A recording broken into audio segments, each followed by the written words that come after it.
All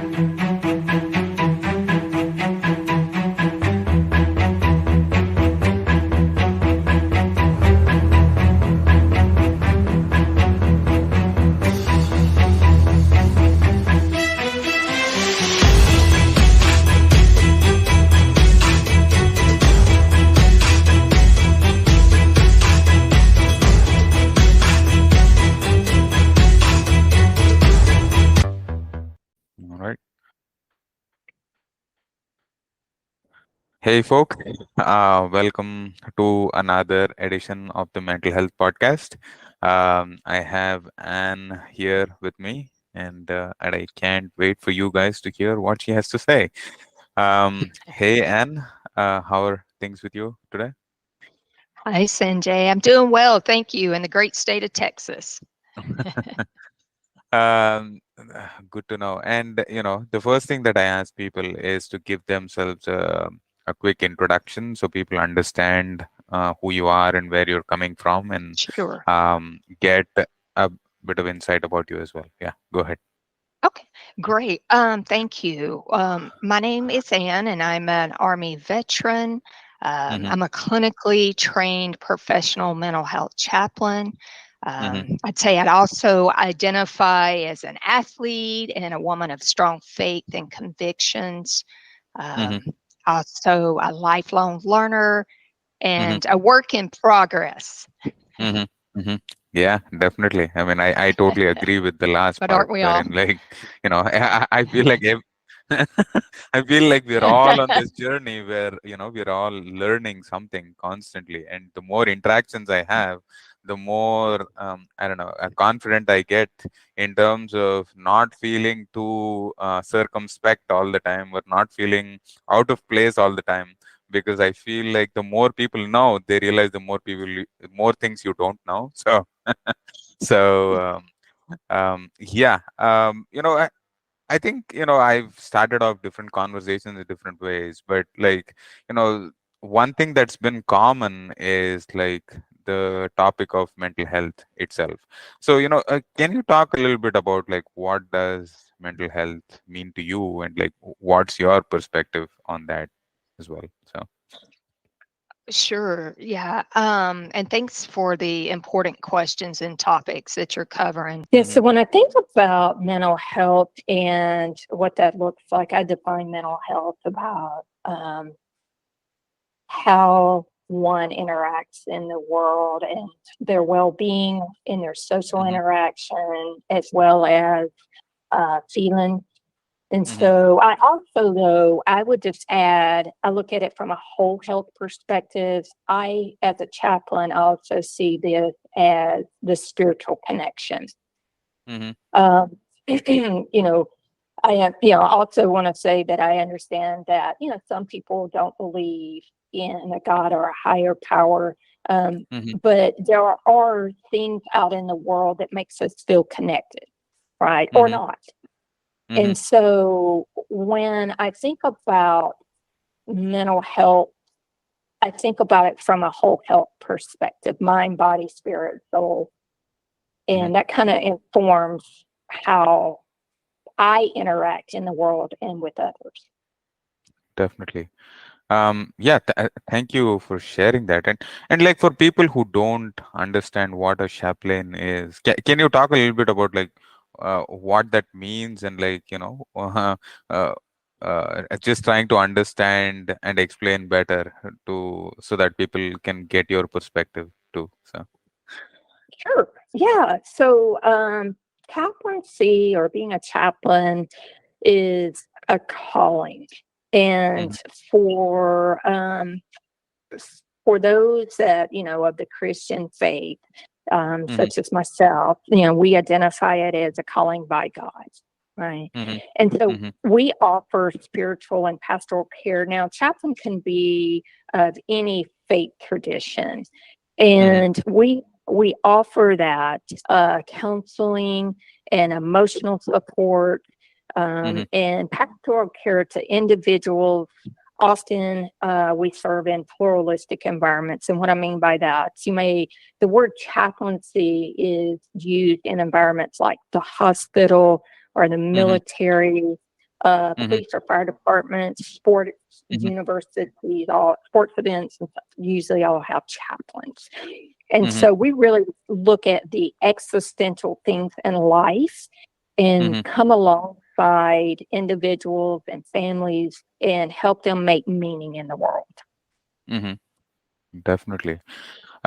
You know, today, like with the pandemic, and like, with people dealing with loss, the whole concept of existence and like aspects around what it means to deal with certain things is a challenge. So, from your own standpoint, like, can you talk a little bit about what that means to you, and like through your experience and through your journey, how that has sort of evolved as well? So. Yes. So I think the best way to really talk about this point is when the pandemic hit, I was actually living in California in Santa Clara County. So, Santa Mm-hmm. Clara County was the first county in the nation to shut down. Mm-hmm. And being there in what I would say the front lines of the pandemic and also working at the VA hospital Mm-hmm. there in Palo Alto during Mm-hmm. this time Mm-hmm. um, was just life changing. Mm-hmm. Right? It was such a challenging time of being in the unknown, Mm-hmm. right? Mm-hmm. And Mm-hmm. trying to make meaning not only as, living in Santa Clara County, but then also working at the first hospital, the VA hospital that had a COVID positive veteran, Mm-hmm. and watching a whole healthcare system come Mm-hmm. together to prepare for the Mm-hmm. unknown, Mm-hmm. right? Mm-hmm. Um, it was, it's going to probably take me maybe even a lifetime to really understand. And for me personally, to make meaning, because not only was I a chaplain, but I was, the chief chaplain during that time. Mm-hmm. And trying to turn an entire um chaplain service department Mm-hmm. and come alongside all of these interdisciplinary team members to provide care Mm-hmm. was an extraordinary challenge. Mm-hmm. There were so many heroic efforts made during that time Mm-hmm. that what I did not see and anticipate, which I don't think many people did, was Mm-hmm. how it was going to affect the different departments and that you would never expect. For instance, Mm-hmm. because family members and loved ones were not allowed to come in with the Mm-hmm. veteran Mm-hmm. or any of the community patients that we eventually received as well. Mm-hmm. I saw our IT teams Mm-hmm. having to go in to Mm-hmm. these hospital rooms and experience death and dying on the front line. Mm-hmm. Mm-hmm. And it was so overwhelming for them to try to Mm-hmm. make meaning that the supervisor for that department actually came to me and a clinical psychologist and to put together a program so that we could try to help the employees process that. Mm-hmm. Mm-hmm. Right. I've also experienced where, remember there was a hospice patient who was deaf Mm-hmm. mute, right? And the family members are not there with this loved one and he's about to pass. Mm-hmm. Mm-hmm.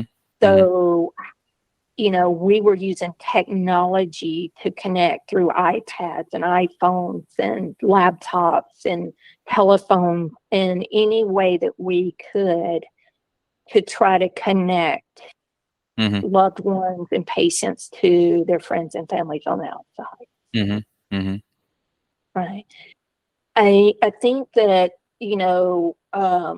the importance of these conversations as you have them with other Mhm. people Mhm. from a mental health perspective is really capturing what the pandemic meant for Mhm. them, Mhm. individually, and collectively. Mhm.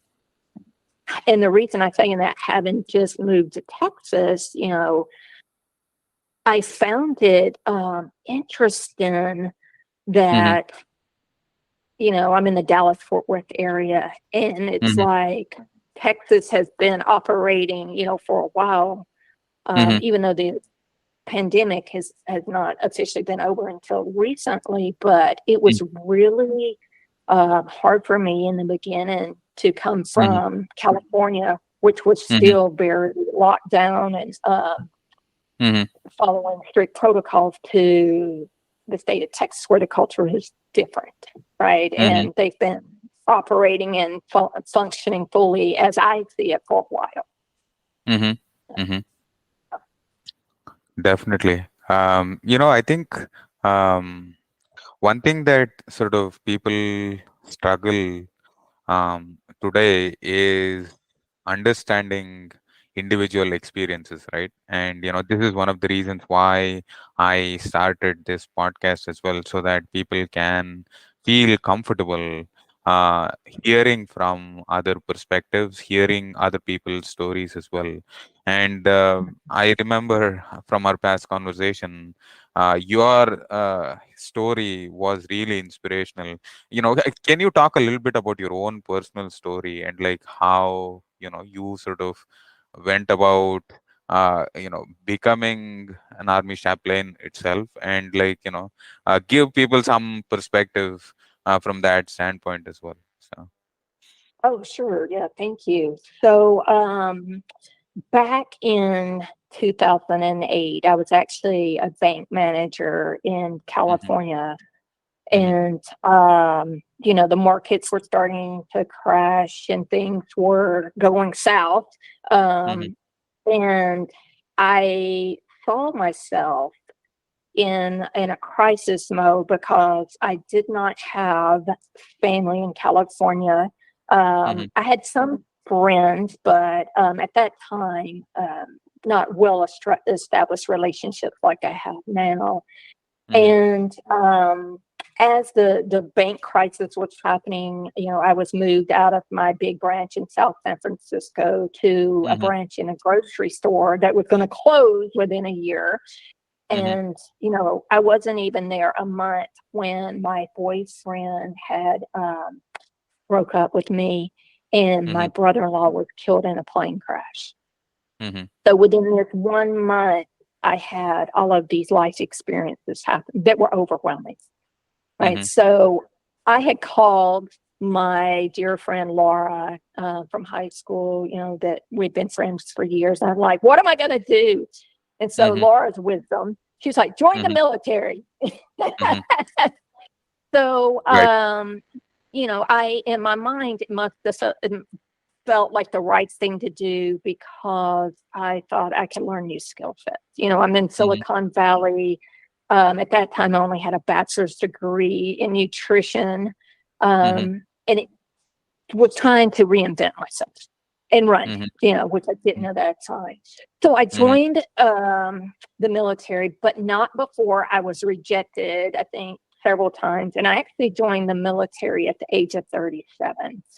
Hmm. Um, I kept trying to get in, and the military, well, first it was you're too old, and then it was, well, you can join if you pass the officer test. Well, I've been out of school a really long time, and Hmm.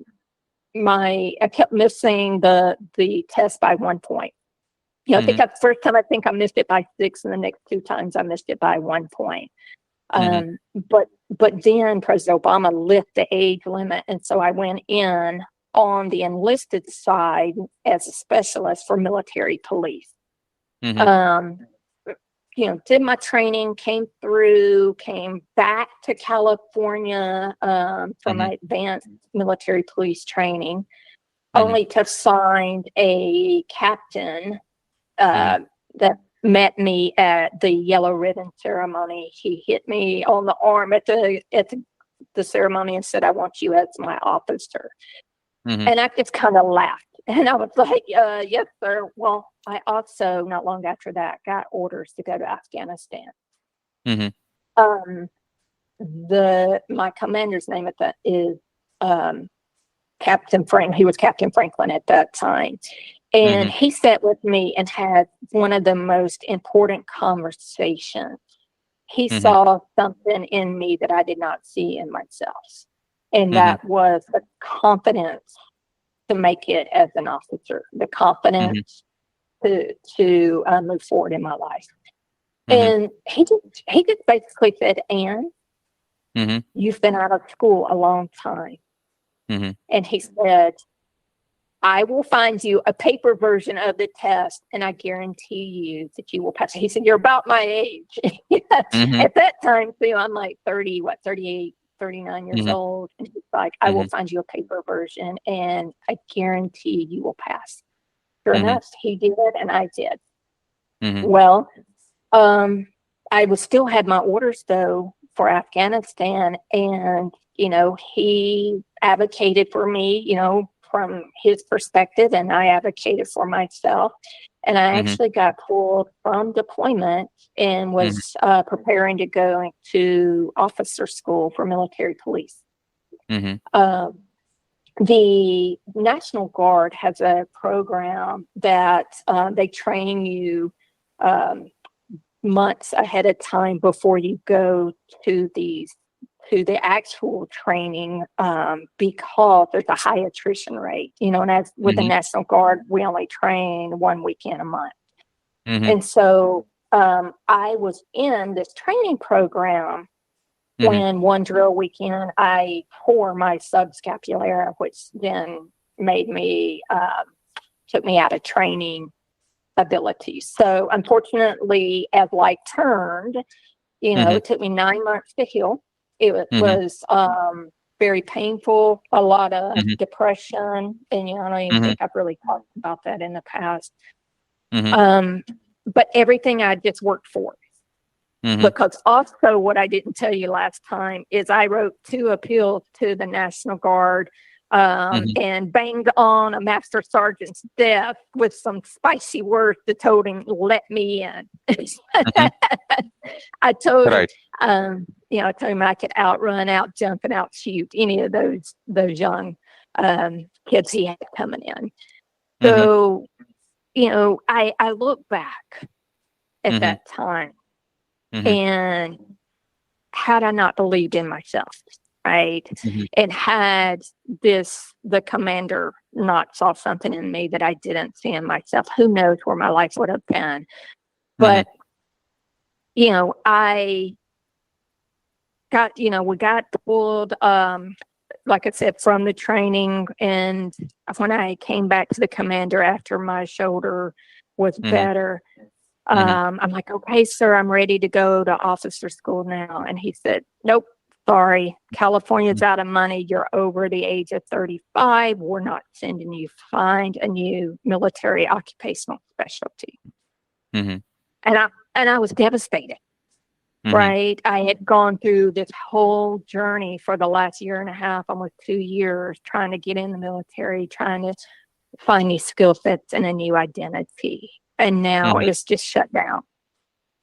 So I told him, I said, "Sir, all right, how about military intelligence?" I said, "I love counter-spy stuff." He said, "Nope, too long and you're too old." "Okay, how about finance?" "Obviously, I'm a bank manager. Sounds like y'all need some help. I'm going to help you." And she's like, "Okay, give me one more." I looked at him, I said, "How about a bodyguard for the chaplain?" At that time, they were called chaplain assistants, because in the military, chaplains do not carry weapons. So they had for the Army, they had a chaplain assistant assigned. And so he's like, "Oh, great. I think the training's only 6 weeks. The chaplain's in. Let's go talk to the chaplain. That might be an option." Right. So I walked in, in Sacramento to the National Guard headquarters thinking that I was just going to get a pamphlet in 5 minutes to talk to this chaplain. Mhm. Because at 5'3" and at that time 110 pounds, I was going to go be a bodyguard for the chaplain. Mhm. And the chaplain looked at me and said, wait a minute. He said, you wanted to be an officer. Mhm. You love the Lord. Mhm. You have strong faith. He said, have you ever thought about becoming a military chaplain? Mhm. And I was like, no. And in Mhm. that one conversation, which lasted an hour and a half, my entire life changed. Mhm. Mhm. And I found a whole new career. Mhm. Wow. Yeah. I mean, I don't know, like sometimes I've had conversations and my mind just goes blank because like people have dealt with so much.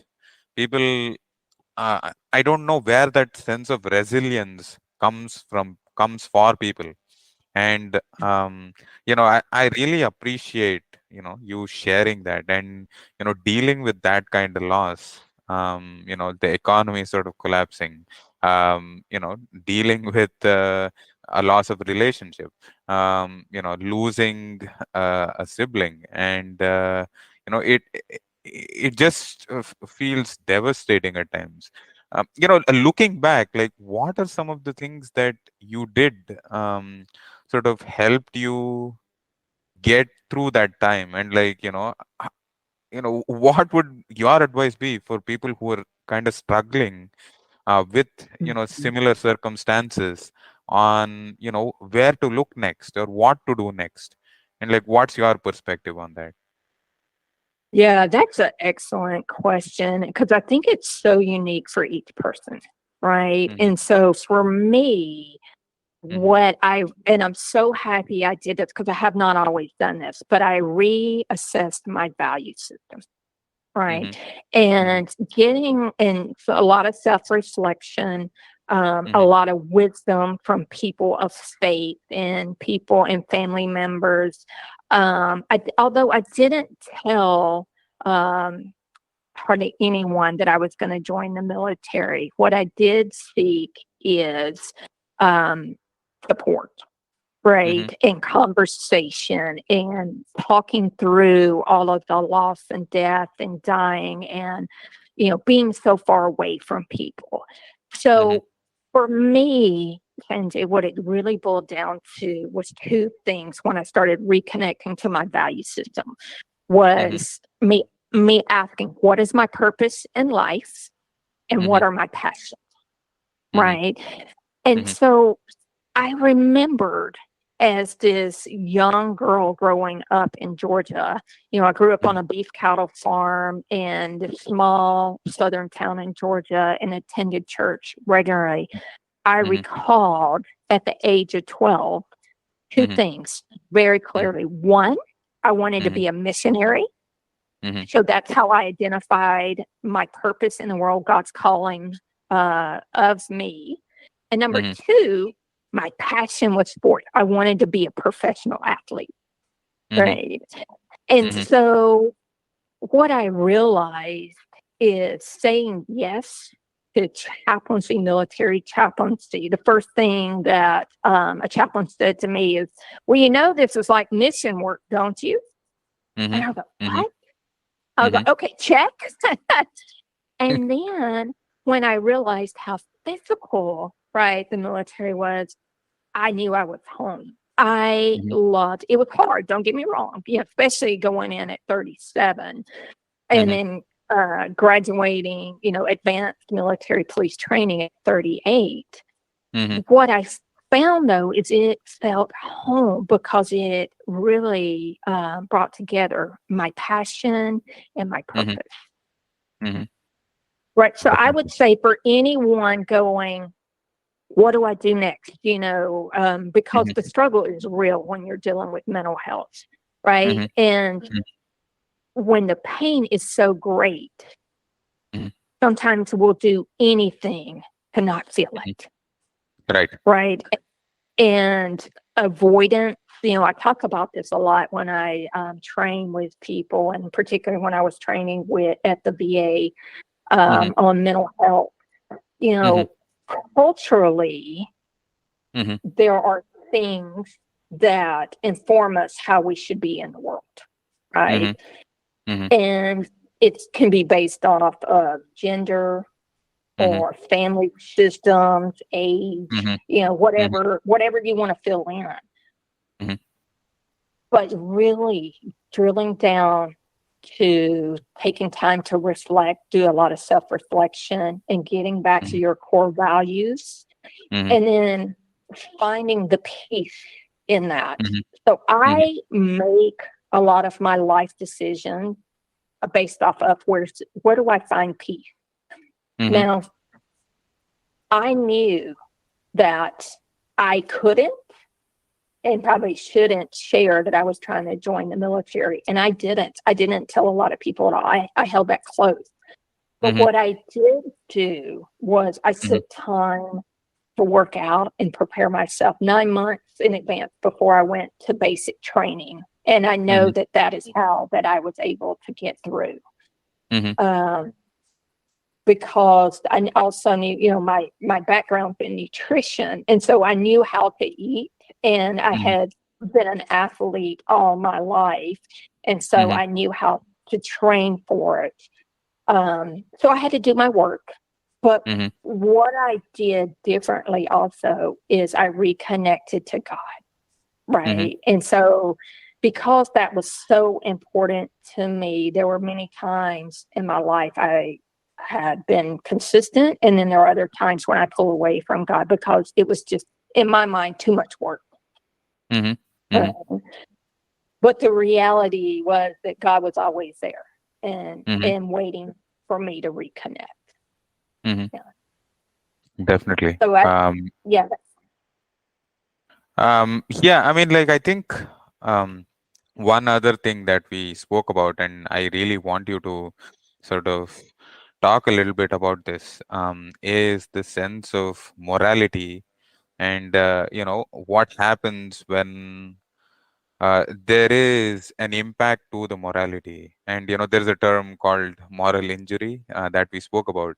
And, like, can Mhm. you just share a little bit about, like, what that means, and what that means to you, and, like, how can people sort of understand this term better as well? Yeah. Yeah, sure. So yeah, moral injury is a term that it was originally coined by Dr. Jonathan Shea, who had worked with Vietnam era veterans. Mm-hmm. And I believe it was first coined in the 90s. And so he recognized, and I believe he was at the Boston VA, he recognized that beyond shell shock, which we now know is called PTSD, that there was something else going on with these veterans. Mm-hmm. And what he realized was that there's a moral conflict, right? Mm-hmm. A spiritual distress. Mm-hmm. And so the term has actually evolved a bit since Dr. Jonathan Shea was working with the Vietnam era. And I think for me, the best way to explain this is, it's a situation that violates the moral in our high stakes situation, but not always in a high stake situation. The Mm-hmm. context, of death and dying and war was originally what it was coined out of. But you can see in the pandemic, Mm-hmm. right, how moral injury is taking on different shapes and Mm-hmm. conversations. So it's kind of evolving. But the core of it is really looking at, you know, what is it, something that you've done or Mm-hmm. something that you were ordered to do or Mm-hmm. failed to do, Mm-hmm. or someone else has done, or something that you've witnessed that goes Mm-hmm. against your deeply held morals and values. Mm-hmm. And Mm-hmm. so the challenge I'm finding today, and when I talk publicly and I'm training on moral injury and I'm training on PTSD, because there are a lot of symptoms that one may have, when they're dealing with a moral distress, Mhm. but where is God in this, right? Or Mhm. why did God let this happen? Mhm. Maybe some of the questions that are Mhm. coming up. Mhm. But there's also, some of the symptoms can look like PTSD as well. Mhm. So, some of the overlapping symptoms may be anger, Mhm. anxiety. You may be Mhm. experiencing addiction or depression, Mhm. insomnia, or nightmares. Mhm. Right. So, but when you really think about moral injury, the best thing to do is to get curious about Mhm. someone. So you need to sit with and be with people in a non-judgmental way, and that's really hard sometimes. Really, when we're seeing people suffering, right, or we're suffering ourselves, we just want out of it and want to move through it. Mhm. But actually, getting in touch with those feelings, Mhm. right? Looking at the self-talk, Mhm. um, and really analyzing that is so important, because when I've often sat with veterans Mhm. and there's a moral distress, or they want nothing to do with God or their religion, Mhm. but they'll express sometimes, or a lot of times, about forgiveness, Mhm. right? Mhm. And so I find it so fascinating when I ask someone, and it doesn't have to be a veteran, but in this case, because that's where a lot of my experience has been dealing with moral injury, Mhm. um, I'll ask them, I said, well, why do you know you're supposed to forgive? Right? You Mhm. said this is important and you want to do this. Mhm. And it's oftentimes they'll go back to their family system and these lived experiences that they had as a child. Mhm. Right? And that seems to be informing their value system. Mhm. Definitely. And the other aspect to today, the culture being so divisive in terms of Yeah. people, looking at each other.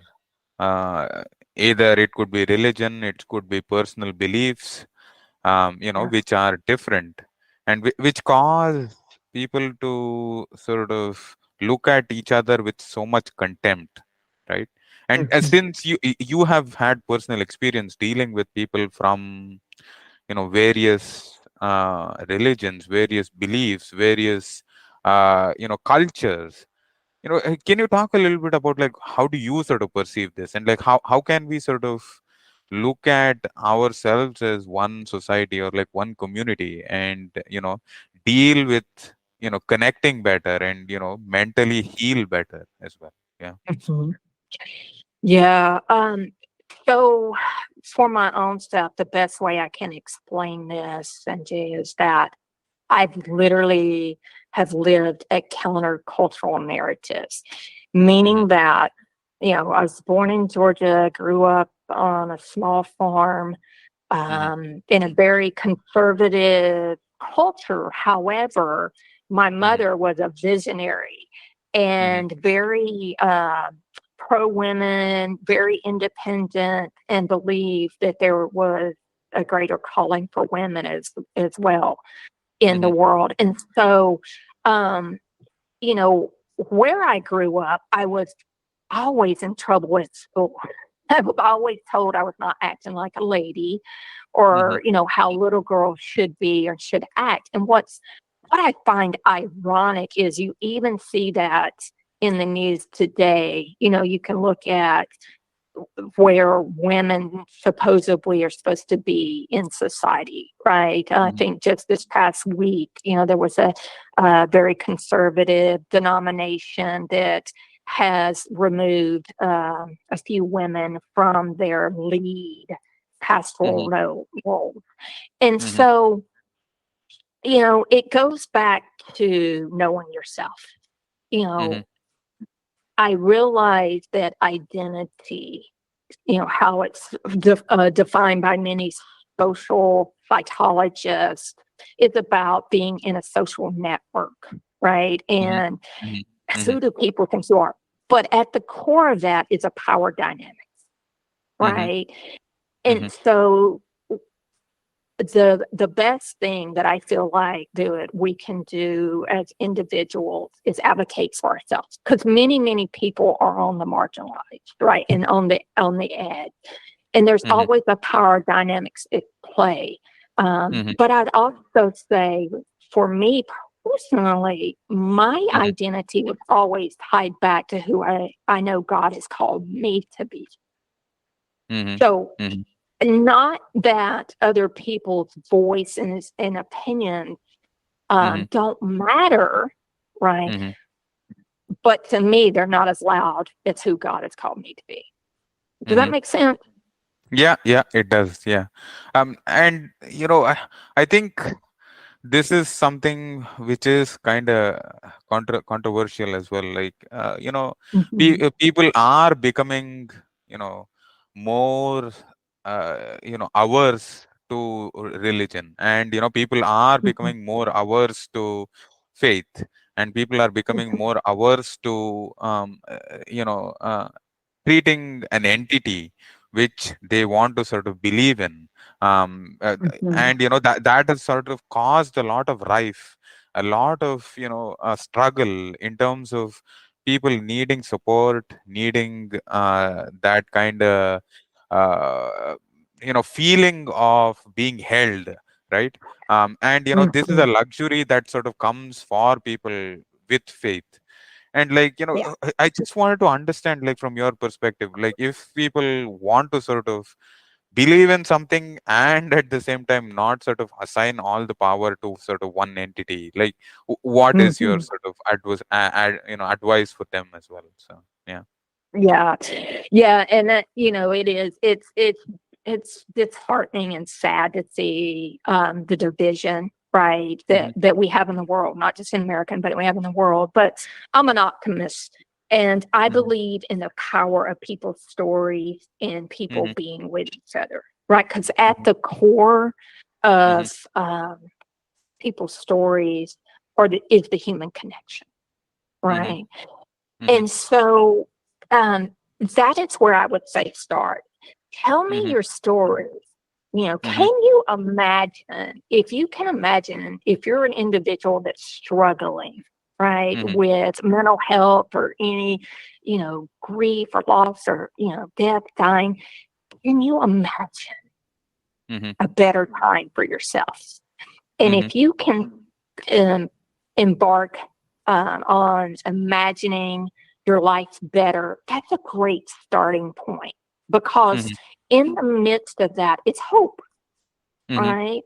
And so, to your point, if you're someone who doesn't believe in God or a higher power, well, tell me, what makes you feel connected to the world, Hmm. right? When's the last time that you saw yourself thriving, Hmm. right? Hmm. Hmm. These are some of the questions, if I'm sitting with someone and, getting to know them and trying to help them from Hmm. a clinical chaplain perspective. Hmm. Tell me about where you see yourself. If there was nothing in your way and all this stuff, the bad stuff that you're dealing with, if that had all gone away, right? It's the Hmm. miracle question. You wake up the next day Hmm. and life was just as you had hoped it had been. Hmm. What would Hmm. that look like? Right. That's And right. yeah, so once you can start hoping and dreaming and imagining, well, that's a starting point, Hmm. right? Then we can put tangible things to help you overcome, the mental health. And it's not easy. It's not easy Hmm. at all. Hmm. Hmm. Definitely. One thing that I'm trying to do to be inclusive is to get different perspectives on what do people do, when they feel that sense of anxiousness or anxiety or overwhelm. It's something that you say to yourself. or something that you practice on a daily basis, so that way people can learn from you as well, and like feel better in those moments of Mhm. not feeling that calm as well. Yeah. Yeah. Yeah, that is so important. So when I think it's, the starting point is where are you? You are where you are, and it's okay to be where you are.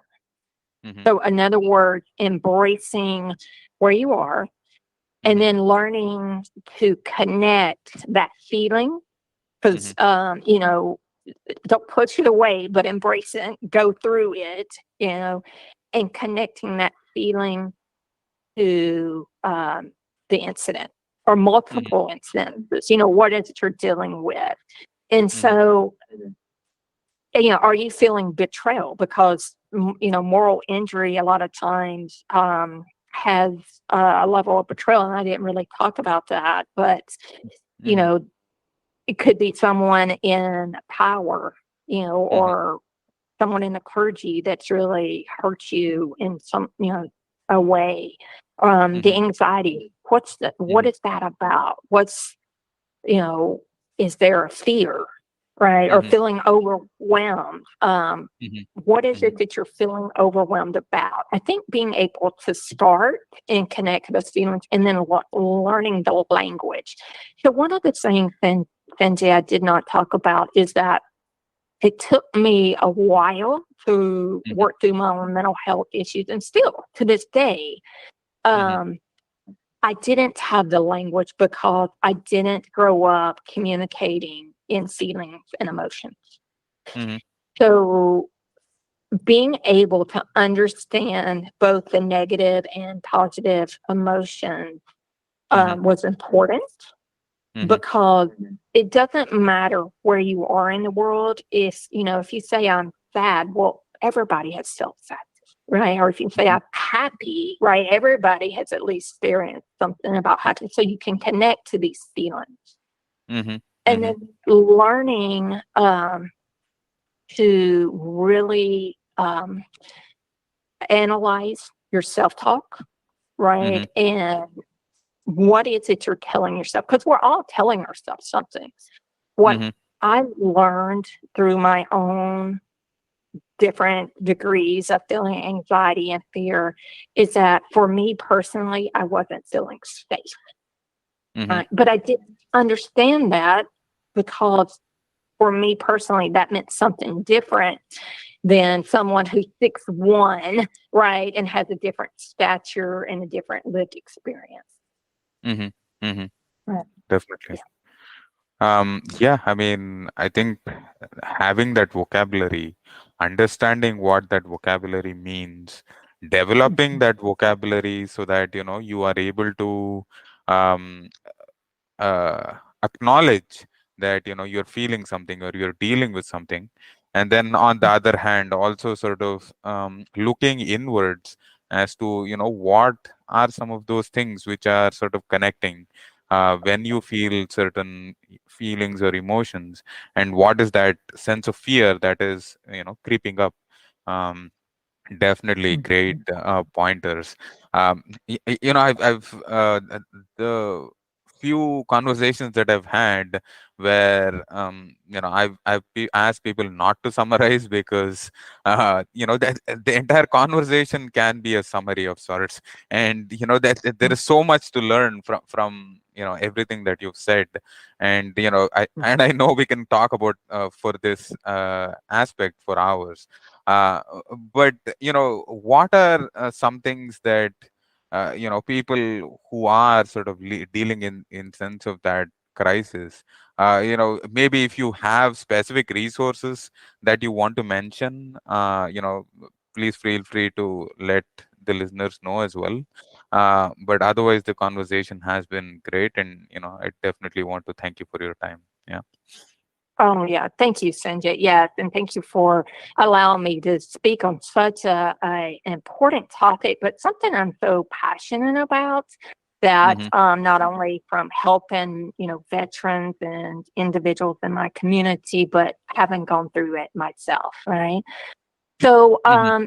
I would say some of the best resources are depending on your learning style and what you really connect with. Mm-hmm. So Mm-hmm. there are a lot of great books out there. I know when I was going through my clinical pastoral training program at Mm-hmm. the Baylor Scott and White in Dallas, and then at the VA hospital in Dallas, Mm-hmm. there were a lot of great readings. And one of the best readings that I think is by Brene Brown.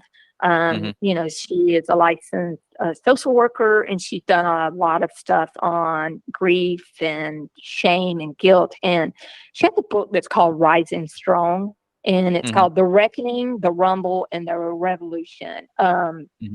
You know, it's just all of her books are really great. She has a podcast.